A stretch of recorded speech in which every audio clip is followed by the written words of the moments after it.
course, we like to make mischief about these slip-ups, the sausage-related battering not going amiss out here in TV land. But on the ground there, do you think the speech gave enough optimism? A lot of us were hoping there'd be light at the end of the tunnel on this endless dour Project Doom from Sir Keir Starmer. Was there enough light at the end of the tunnel? Yeah, I think Keir's, you know, I heard earlier from a lot of delegates, Keir's obviously not one of the best orators in the world. He's never going to give a tub-thumping speech like Gordon Brown, and he's maybe not going to be as inspirational as maybe a Tony Blair. But I think, you know, I'd give the speech a 7 out of 10. It's fine. You know, there was a little bit of stuff for the Labour members talking about sort of arts and culture and access to that.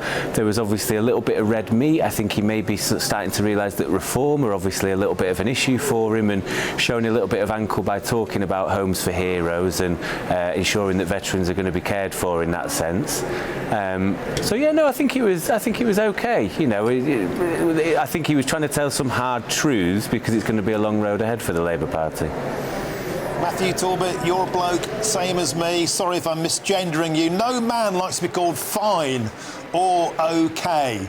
I mean, seriously, mate, people were wanting this sunlit uplands approach. It may have gone down very well with the party faithful. It's a conference. That is a home stadium for him. Do you think, though, people have every right to be disappointed in the rhetoric that Keir Starmer was doubling down, echoing Yvette Cooper earlier on, talking back about the racism, the violent racist thugs that terrorised our communities, about, of course, these Southport riots? Matthew, you and I have spoken before about, is there going to be a period of reflection, of engaging with those working class communities in 7 of the most deprived towns in England, with the most asylum seekers of any constituencies? They have valid concerns about immigration. They weren't listened to for many, many years. No one's excusing the rioting, but today, Sir Keir Starmer and Yvette Cooper, they weren't in listening mode about that. They were projecting outwards, saying, you're all racists.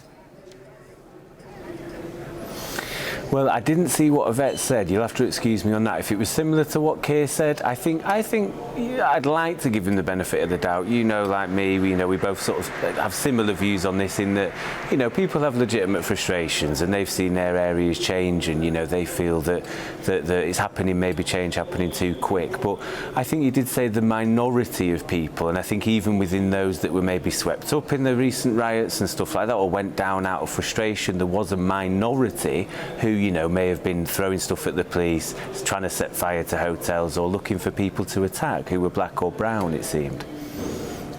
Matthew, the opinion polls aren't looking good. The personal popularity of Sir Keir Starmer is absolutely tanking. It's at an all-time low, and 20% of Labour voters regret their votes just a few weeks into Sir Keir Starmer's premiership. There's a long, long road ahead. Is Sir Keir Starmer the right man? 60% of voters yesterday said they don't think he'll even be leading the Labour Party into the next general election. Yeah, I mean, that'll remain to be seen. I think maybe he didn't help himself. I think there's two things, though. I think, first of all, that's to sort of suggest that Keir was popular in the first place. I don't think Keir Starmer's ever actually been popular. I think what we saw in the general election of 2024 was actually a very large protest vote. There wasn't necessarily much love for Labour, and I think there's now been research released from John Curtis and others that showed that. It was actually, I think, one in three Tory 2019 voters voted Reform. 1 in 6 voted Labour. And I think on the other flip side, I think the general public don't have the patience after 14 years of a Conservative government where they don't feel necessarily better off, to then be told by the man they sort of placed their trust in, but wasn't sure about, for him to say, well, it's going to get much worse, guys. So I think that was a bit of an early faux pas when you need to earn that trust and offer some hope. But, you know, typical politicians answer no, but polls will go up and down, and I suppose as we see the budget and other measures that will hopefully gain confidence with the public, you know, you may see an improvement following conference and onwards. Yeah, thank you very much. 7 out of 10, mostly okay, was never really that popular, fine. Matthew, that was superb. You're damning with faint praise there. Matthew Talbot, thanks for joining us live from the conference there in Liverpool. Now, back to studio. I'm joined by my superb panel, former Labour MP Lloyd Russell-Moore and also Philip Blond, the former advisor to David Cameron. Gentlemen, welcome to the show. Could I start with you, Philip? You've written a lot of speeches for various prime ministers, various leaders in the past. Today, we're all focusing on that one slip of the tongue, the city sausage moment from Sir Keir Starmer. Putting that to one side, in terms of the meat on the bones, how good a speech do you think it was? Between 5 and 6 out of 10, I would say. I think it was primarily intended to reassure the membership and the new MPs in the room that they have a mission and a purpose, and that was its directed audience. It was also, I think, to try to dampen down the internal criticisms, ally the party around it. So I think, in a way, the target was wrong of the speech. He should really, I think, have been trying to speak more to the country.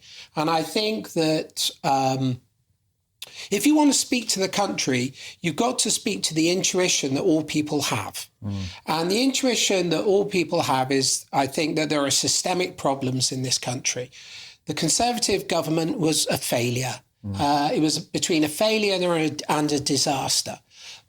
But it was that because it didn't confront reality. And what I think Starmer needs to do is to talk about, just to get a bit technical, the genuine productivity crisis in this country, the genuine sense of economic disenfranchisement, cultural insecurity, and the sense of the country no longer being sure of what it is or what it stands for. And I don't think he did that. And I think that's where I think the target of the speech was wrong. And I think, therefore, the speech didn't deliver to what the Labour Party really needs. Because the structural problem the Labour Party face is they don't have a guiding philosophy. It isn't clear to us what they stand for. And that was the problem, if you look back to Rishi Sunak. He was a technocrat. He couldn't articulate a vision. And so people deserted him. Politics is ultimately a big picture business. You've got to paint a vision of where you want to get to. And it's got to be compelling. It's got to be romantic. And it's got to be idealistic. And all we were told, we weren't told the real source of the problems. So we didn't feel we confronted reality. We were just told, in essence, it's technocratic management and it's likely to be very difficult. And I think they put themselves in a dreadful position by having George Osborne's economic policy allied with kind of Labour's aspiration for something very, very different. Lloyd, what was your take? So we're hearing there from Philip, a speech without vision.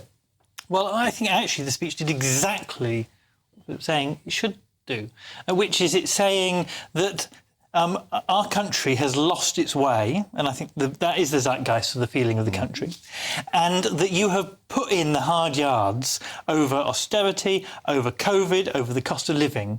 The country is constantly saying to hard-working people, do better, do harder, but there is no reward. There's no gain for it. In fact, things are just getting worse. And under Labour, we're not going to stop saying you've still got to pull out the stops and work hard. But what we're saying is if you work hard, there will be reward. The government's going to work hard, there will be reward. Until you're a pensioner? No. In the next 5 years. In the next 5 years, there's going to be a hard graft that we're all going to have to put our hands into our pockets and really, take out all the loose change and spend it, all that kind of stuff. And then there is going to be a reward down the line. But he's saying that there is not going to be an immediate turnaround, because if you said... and the other message, he says, is that we're fed up of snake oil salesmen. So he says, we're fed up with snake oil salesmen, clowns, performers. We need people who are actually going to do the hard graft. And so that means that I'm not going to be the usual clown and performer that you see. But I'm going to be doing the hard graft. But the problem is, and I take what you said, is really successful political leaders analyse the problem in a way that ordinary people can understand. That's what Mrs. Thatcher did. That's what Tony Blair did. This is rather like a doctor coming in and saying, God, you're really ill. You're much iller than I thought. It's really ill. and I don't really know what's wrong with you, is the subtext. That's honestly how I read it. Yeah. And because Labour haven't offered an at-depth analysis of how we got to this dire situation, other than it's the dreadful Tories, and a lot of it was the dreadful Tories. It's the failure of the free market model. Yeah. But they're not. There's no sense of a deep alternative to that order, and I think exactly that's what. So he does. Why I think the speech didn't hit its mark. He does the analysis. He says the free market can't resolve these things. We need to intervene. He says that explicitly, and then he says that we will relink this idea that if you put the hard work in, you will get rewarded. He says that's what happened when he was young, that it was expected that you had a better life than your parents, that if you put in the hard work, your children could go on music camps and things like this, on holiday. That was the hope. You can have that again. I understand he said, but we'll get you better. But if you forgive me for using the metaphor again, it was rather like a doctor who couldn't diagnose what's wrong with you, promising he'll get you well. And I think this is the fundamental problem. But he has diagnosed, surely. He's diagnosed the free market isn't offering a solution, and we have been putting things in without getting decent reward back out. That's not an analysis, that's a description, but it's not an analysis of how we got to this situation. And this is why, I'm a patriot, so I want the government to succeed. Right? I don't want British people to be the poorest in Europe. Yeah. I don't want our working class to suffer a higher penalty than anyone else's working class. And they're not, to be fair, they're not the poorest in Europe. They're amongst the poorest in Europe and doing the least well. And we've been in decline since even before the 2008 economic crisis. And we have departed from the medium living standards in both America and Europe. And there's a sense here that all of our politicians, left and right, are adrift, and nobody has an analysis that can direct us to where that's coming from. It's like we're on the brink of the 60s or the early 70s again, where we become the sick man of Europe. And that's where we are, and that's where I feel the gap is in Labour's offer. Where I thought his speech was... I think you're looking for something too academic that would actually go over the heads of lots of ordinary people. It doesn't go over the head. Successful politicians... It will go over my head almost. Well, that may say more about you than the ordinary voter. But the point is successful politics connects analysis to policy, and that's missing. Where I think Starmer did do well, and where I think it was moving, was two things. What I felt for much of politics in this country is we don't understand the class penalty in this country, the penalty that people pay for being working class, because we're all grown up in Britain. You can tell people's class position in a millisecond, and they pay an enormous penalty for that, way above sex, race, gender, anything else. Yes. Okay, and it was moving to hear him talk about that, and that was his motivation. And I think that's noble. The basis of the Labour Party. Noble.